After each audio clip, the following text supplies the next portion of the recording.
Operation ఆకర్ష్తో Congress మరింత దూకుడు పెంచింది. రేపు మరో 4 బీఆర్ఎస్ ఎమ్మెల్యేలు కాంగ్రెస్లో చేరే అవకాశాలు కనిపిస్తూ ఉన్నాయి. ఈరోజు ఆల్రెడీ గద్వాల ఎమ్మెల్యే కాంగ్రెస్లో చేరుతూ ఉన్నారు. మరి కాసేపట్లోనే రేవంత్ రెడ్డి ఆయనకు కాంగ్రెస్ కండువా కప్పి పార్టీలోకి ఆహ్వానించనున్నారు. గద్వాల బీఆర్ఎస్ ఎమ్మెల్యే కృష్ణమోహన్ రెడ్డి కాంగ్రెస్లో చేరుతున్నారు.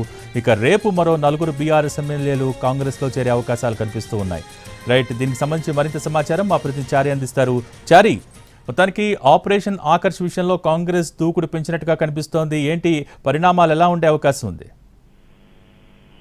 కాంగ్రెస్ పార్టీ ఆపరేషన్ ఆకర్ష్ ని వేగవంతం చేసింది. నిజానికి గద్వాల ఎమ్మెల్యే కృష్ణమోహన్ రేపు చేరాల్సి ఉండే స్థానిక రాజకీయ పరిస్థితులు దళిత వర్గం నుంచి వస్తున్నటువంటి నిరసనల నేపథ్యంలో కృష్ణమోహన్ ఇవాళ చేర్చుకోవాలని పార్టీ నిర్ణయించుకుంది. ఉదయం వరకు కూడా రేపే చేర్చుకోవాలనేటువంటి ఆలోచనతో ఉండే.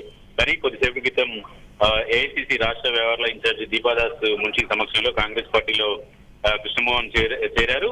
వీటితో పాటుగా మరో 4 ఎమ్మెల్యేలు కూడా కాంగ్రెస్ పార్టీలో చేరబోతున్నారు. గ్రేటర్ హైదరాబాద్ పరిధిలో ఉన్నటువంటి 4 ఎమ్మెల్యేలు రేపు ఉదయం సీఎం రేవంత్ రెడ్డి నివాసంలో ఏఐసిసి రాష్ట్ర వ్యవహారాల ఇన్ఛార్జి దీపాదాస్ మున్షి సమక్షంలో కాంగ్రెస్ లో చేరేటువంటి అవకాశం ఉంది. కానీ గడిచిన 2 రోజులుగా ఆపరేషన్ ఆకర్ష్ అలాగే గ్రేటర్ హైదరాబాద్ లో ఉన్నటువంటి ఎమ్మెల్యేలకు సంబంధించినటువంటి చేరికల మీద కాంగ్రెస్ పార్టీ ఫోకస్ చేసింది. రేపు 4 చేరేటువంటి అవకాశం అయితే కనబడుతుంది. రైట్ చారి, కానీ ఈ సంఖ్య మరింత ఎక్కువగా ఉంటుందనేది కాంగ్రెస్లో ఉన్న వాళ్ళు చెప్తున్న మాట. అటు బీఆర్ఎస్ నుంచి కూడా బుజ్జగింపులు కొనసాగుతూ ఉన్నాయి. కానీ కాంగ్రెస్లో ఈ సంఖ్య మరింత ఎక్కువగా ఉంటుంది, జోరుగా ఉంటుందని కూడా చెప్తూ ఉన్నారు.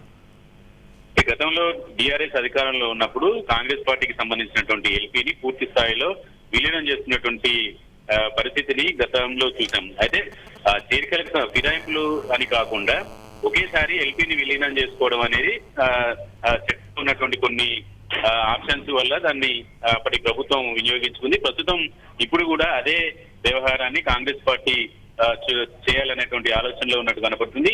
పూర్తి స్థాయిలో ఈ చేరికల సంఖ్య మరింత పెరిగేటువంటి అవకాశం ఉంది. రేపు మరికొంతమంది ఇప్పటికీ మరి ఈ చేరికలు జరిగినటువంటి ఎమ్మెల్యేలతో పాటు కాంగ్రెస్ పార్టీకి రావాలని ఉన్నటువంటి వాళ్ళందరితో కూడా కాంగ్రెస్ నాయకత్వం టచ్ లో ఉంది.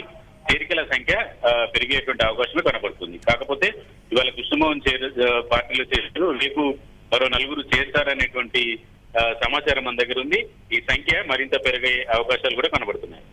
సో మనం కాంగ్రెస్ పార్టీలో ఈ చేరికల విషయంలో చూస్తూ ఉన్నాం. మొన్న ఎమ్మెల్సీ జీవన్ రెడ్డి కావచ్చు, నిన్న సరితా తిరుపతి కావచ్చు, కొంత అసంతృప్తి వ్యక్తం చేస్తున్న పరిస్థితి, వ్యతిరేకిస్తున్న పరిస్థితి. సో ఇటువంటివి రాకుండా కాంగ్రెస్ పార్టీ ఎటువంటి కార్యాచరణ ప్రణాళిక సిద్ధం చేసుకుంటోంది? పార్టీకి ప్రస్తుతం ఉన్నటువంటి పరిస్థితుల్లో కాంగ్రెస్ పార్టీ చాలా వ్యూహాత్మకంగా అడుగులు వేస్తుంది. ఒకవైపు బీఆర్ఎస్ ఇప్పటికీ కూడా ఈ ప్రభుత్వం చాలా రోజులు ఉండదు, కూలిపోతుంది అని చెప్పేసి కామెంట్లు చేస్తున్నటువంటి నేపథ్యంలో ప్రభుత్వాన్ని కూలుస్తామని చెప్తున్నటువంటి వారి నుంచి ప్రభుత్వాన్ని నిలబెట్టడం ఎలాగో తెలుసు అని సీఎం రేవంత్ రెడ్డి పదే కామెంట్ చేస్తూ వచ్చినటువంటి నేపథ్యాన్ని కూడా చూసాం. ఈ పరిస్థితుల్లో కాంగ్రెస్ పార్టీ తన అసెంబ్లీలో తన సంఖ్యాబలాన్ని భారీగా పెంచుకోవాలనేటువంటి ఆలోచనలో ఉంది.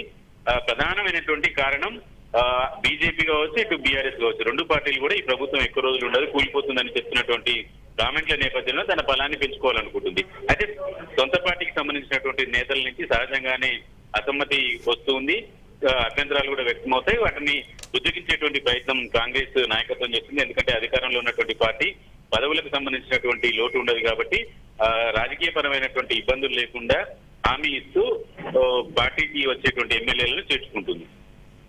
Thank you Chari.